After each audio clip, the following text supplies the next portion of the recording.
Occasion ఏదైనా location ఎక్కడైనా తెలుగువారి వేడుక అంటే ఆలివ్ మిఠాయి ఉండాల్సిందే.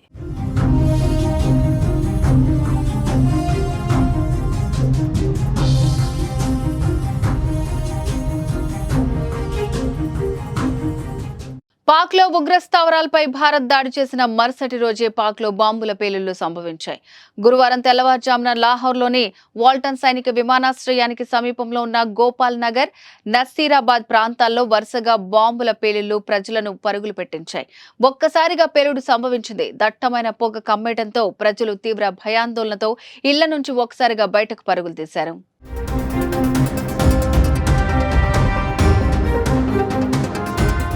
సుమారు 5 నుంచి 6 అడుగుల పొడవున్న యుఏవీ డ్రోన్లు, వాటికి అమర్చిన బాంబుల వల్లే భారీ పేలుళ్లు సంభవించాయని పోలీసు వర్గాలు అంచనా వేశాయి. బాంబు డిస్పోజల్ స్క్వాడ్ పేలుళ్లు జరిగిన ప్రదేశాలకు చేరుకుని ఆయుధాలను సేకరించాయి. ఈ పేలుళ్లలో ఇప్పటివరకు ఎటువంటి ప్రాణ నష్టం, ఆస్తి నష్టం జరగలేదని అధికారులు తెలిపారు.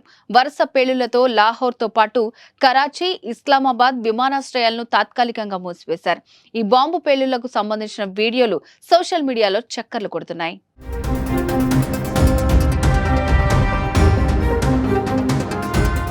ప్రస్తుతం భారత్ పాక్ మధ్య పచ్చగడ్డి వేస్తేనే బగ్గుమనే పరిస్థితులు ఉన్నాయి. ఏప్రిల్ 22న పహల్గాంలోని బైసరన్ లోయలో మొత్తం 27 మందిని పాకిస్తాన్ ఉగ్రవాదులు అతి దారుణంగా మతం అడిగి మరీ కాల్చి చంపారు. పెహల్గాం ఉగ్రదాడి తర్వాత రెండు దేశాల మధ్య యుద్ధ మేఘాలు కమ్ముకున్నాయి.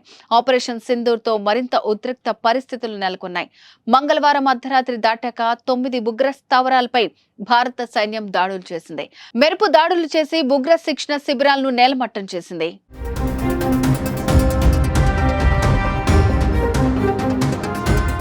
భారత్ చేపట్టిన ఆపరేషన్ సింధూర్ లో దాదాపు 100 మందికి పైగా ఉగ్రవాదులు హతమయ్యారు. ఆపరేషన్ సింధూర్ తర్వాత భారత్ సరిహద్దు గ్రామాలపై పాకిస్తాన్ సైన్యం దాడులు చేస్తోంది. అమాయకపు ప్రజలను చంపేస్తోంది. ఇలాంటి సమయంలో లాహోర్లో బాంబు పేలుళ్లు జరగడం ఉత్కంఠ రేపుతోంది.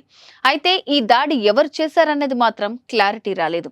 బలూచిస్తాన్ కూడా పాక్ పై ఎదురు దాడికి దిగుతోంది. పాక్ సైన్యాన్ని మట్టుబెడుతోంది.